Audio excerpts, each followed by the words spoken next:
Frío, calculador, desalmado. Estas son algunas palabras que describen a Reinhard Heydrich. El llamado carnicero de Praga fue el arquitecto de la solución final, la sistematización de la masacre del pueblo judío. Pero dos hombres buscaron poner fin a su barbarie en la aclamada Operación Antropoide. Y hoy conoceremos su historia. Lo llamaban el Verdugo, el carnicero de Praga, el genio malvado de Himmler o la bestia rubia, pero su apodo favorito era el que el mismísimo Hitler le había otorgado: el hombre con el corazón de hierro. Reinhard Heydrich acumuló tantos sobrenombres como cadáveres. A sangre fría ordenó la ejecución de cientos en Checoslovaquia, aunque se estima que la cifra real supera los 5.000. Su devoción por el Tercer Reich era total. Obediente, implacable y ambicioso, fue considerado por muchos el heredero natural de Hitler. Era un hombre peligroso y los aliados lo sabían. Y fue así como, mientras la sombra del nazismo se extendía sobre Checoslovaquia, el gobierno exiliado de aquel país junto al servicio secreto británico tomaron una decisión que cambiaría el curso de la historia: asesinar a Reinhard Heydrich. No era solo una ofensiva táctica, era un acto de justicia. El Verdugo de Praga debía caer, y con él el símbolo del terror nazi que asfixiaba a Europa Central. La misión recibió el nombre en clave de Operación Antropoide y fue impulsada directamente por Winston Churchill, quien estaba dispuesto a todo para impedir que el corazón de hierro heredara el poder absoluto del Reich. Para este trabajo se necesitaban hombres excepcionales. Rápidamente los ojos de los mandos británicos y checoslovacos se posaron en dos voluntarios entrenados por la SOE: Józef Gabčík y Jan Kubiš. Gabčík fue el elegido desde el principio. Kubiš, en cambio, reemplazó a un compañero herido durante los entrenamientos de salto. Era una dupla joven, decidida y sin margen de error. Tras semanas de preparación en Escocia, durante la madrugada del 29 de diciembre de 1941, fueron lanzados en paracaídas cerca del pueblo de Nechvízdy, a unos 20 kilómetros de Praga. Durante meses se movieron en la clandestinidad, protegidos por la resistencia checa. Estudiaron los hábitos de Heydrich con precisión quirúrgica. Sabían que cada mañana se desplazaba en un Mercedes-Benz descapotable, sin escolta, confiado y arrogante, como si fuera un dios intocable. Fue entonces cuando identificaron el punto perfecto para atacar: una curva cerrada en la carretera de Holisovice, donde el vehículo debía reducir la velocidad al mínimo. En este punto ciego estaba la trampa perfecta. A Gabčík y Kubiš se sumó Józef Balčík, otro agente lanzado previamente desde Gran Bretaña. Su tarea sería señalizar el momento exacto en que el automóvil debía ser interceptado. El plan estaba trazado y el carnicero de Praga tenía los días contados. 27 de mayo de 1942. La ciudad de Praga estaba por ser escenario de uno de los actos más osados de toda la guerra. Poco después de las 10 de la mañana, Józef Balčík tomó su posición en lo alto de una calle en curva, justo al frente del Hospital Bulovka. Cuando divisó el Mercedes-Benz descapotable acercándose, dio la señal a sus compañeros. Gabčík y Kubiš, ubicados metros más abajo, se tensaron al instante. El coche de Heydrich se acercaba y la curva obligaba al conductor a reducir la velocidad. Gabčík dio unos pasos hacia adelante. Respiró hondo, levantó su metralleta Sten, apuntó al corazón del carnicero y apretó el gatillo.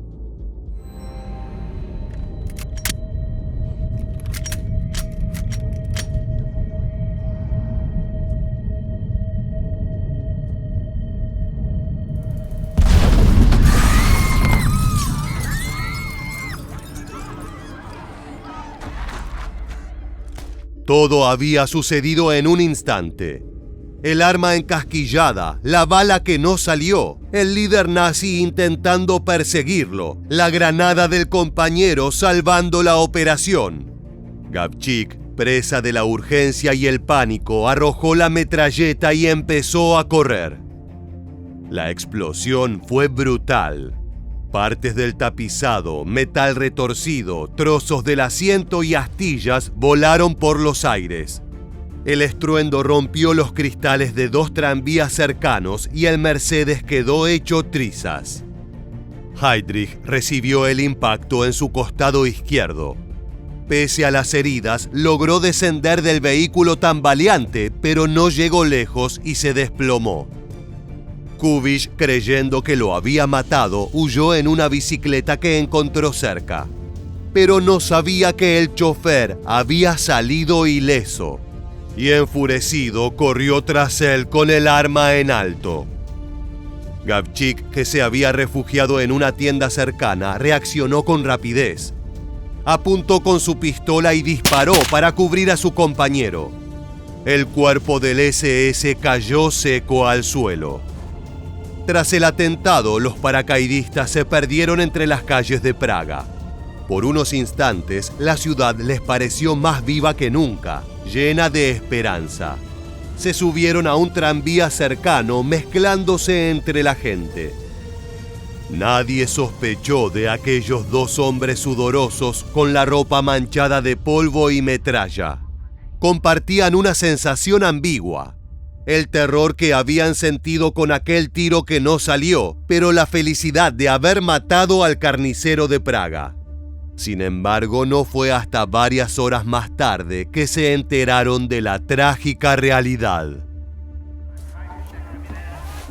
We didn't even kill him. Wounded.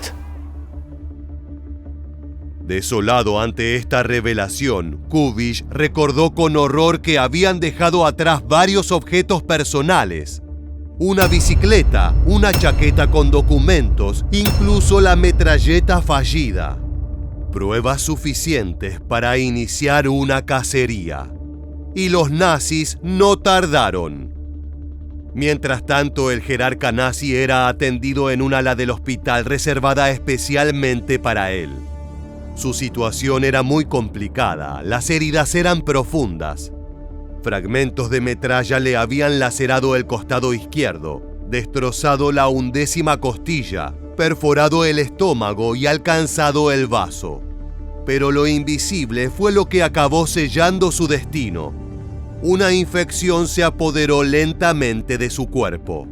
En sus laceraciones se encontraron largas fibras negras, y los nazis creyeron que los británicos habían diseñado un arma biológica. Pero esto no era así. Las fibras negras eran simples crines de caballo, parte del tapizado del lujoso Mercedes. Muy pronto Praga se convirtió en una ciudad secuestrada por el miedo. La Gestapo y las SS iniciaron una operación despiadada. Se colocaron los objetos hallados en vitrinas por toda la ciudad con un cartel que decía: ¿reconoce usted esto?, junto a una recompensa de 10 millones de coronas.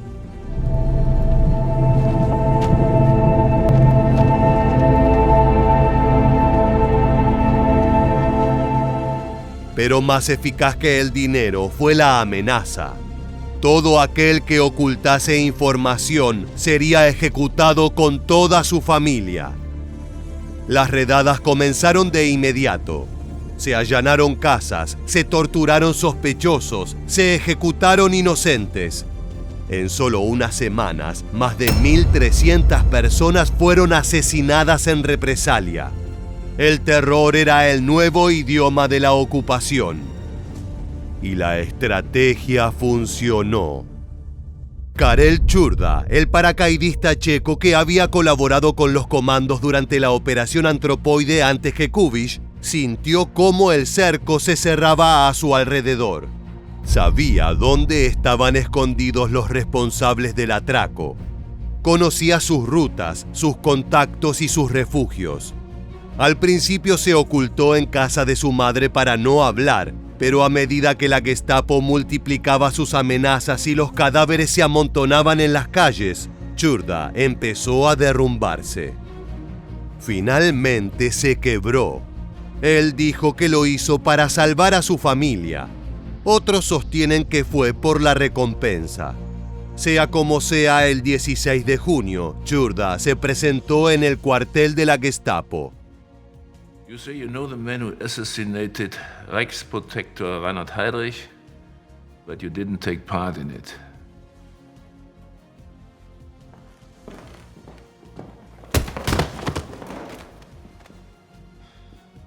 You say you don't know where they are, but you know the family who sheltered them.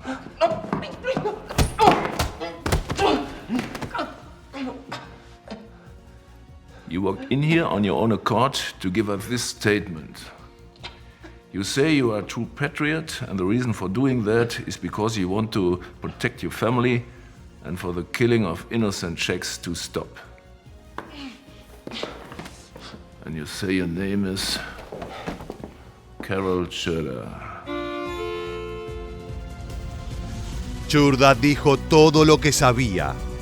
Gracias a su confesión, los nazis descubrieron el último escondite, la cripta de la iglesia de San Cirilo y San Metodio en la calle Reslova.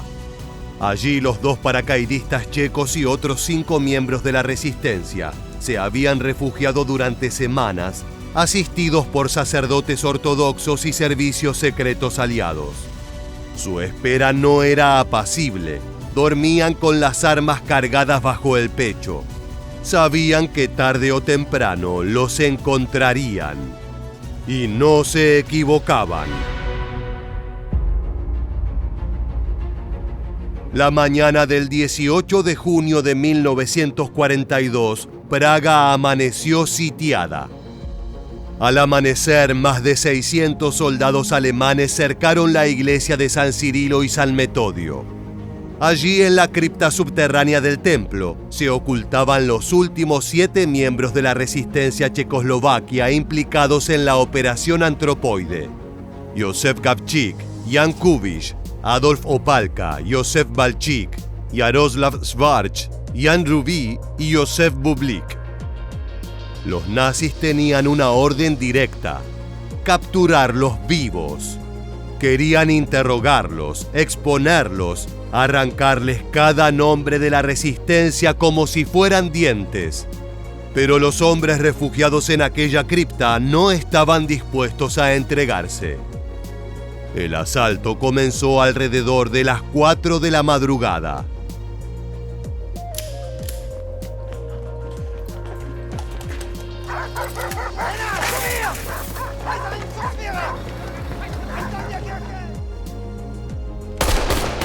Los alemanes irrumpieron en la nave principal con gritos, amenazas y disparos intimidatorios. Exigieron rendición inmediata. La respuesta fue una ráfaga de fuego. Balas de 7,65 milímetros brotaron desde las sombras del altar, obligando a los primeros soldados a retirarse. Así comenzó una batalla desigual. 700 soldados nazis contra 7 hombres de la resistencia. Los paracaidistas se dividieron en 2 grupos. En la planta superior de la iglesia se atrincheraron Kubiš, Opálka y Bublik, quienes repelieron los primeros golpes alemanes. Cubiertos por las columnas del templo, lograron resistir casi 2 horas, disparando con pistolas ligeras y aprovechando la arquitectura para crear emboscadas improvisadas. Las balas silbaban por las paredes cubiertas de íconos ortodoxos, mientras el mármol del altar se resquebrajaba por las explosiones de granadas de mano. En el subsuelo, tras una trampilla oculta detrás de una lápida móvil, Gabčík, Schwarz, Rubí y Valchik defendían el corazón de la cripta. Estaban rodeados por muros de piedra gruesa y pasillos estrechos que convertían cada intento de entrada nazi en una emboscada mortal. Desde la oscuridad, combatieron durante 7 horas sin descanso. We must not give ourselves away!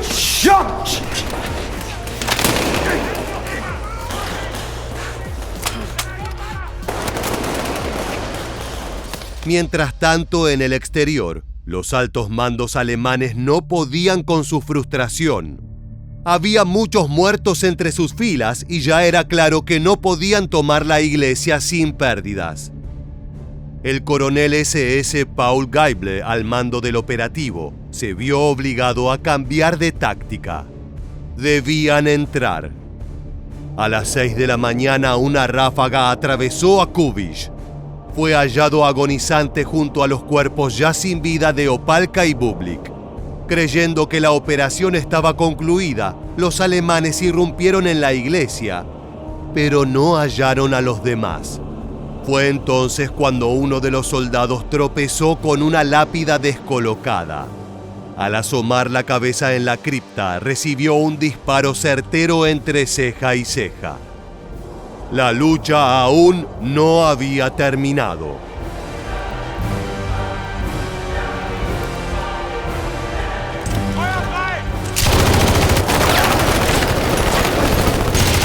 El acceso a la cripta era tan estrecho que solo podían entrar de a uno, y cada soldado que intentaba descender era abatido.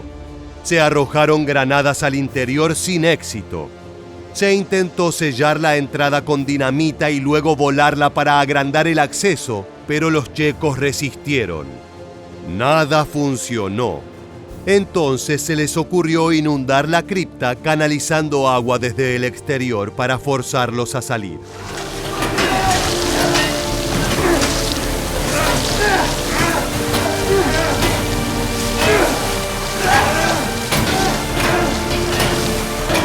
Pasadas las 11, el interior quedó en silencio.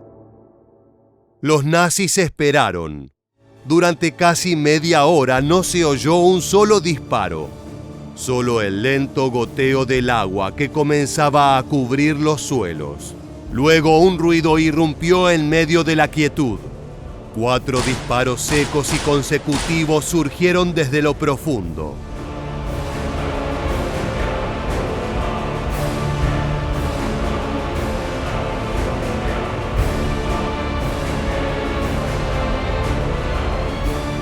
Después de eso, nada.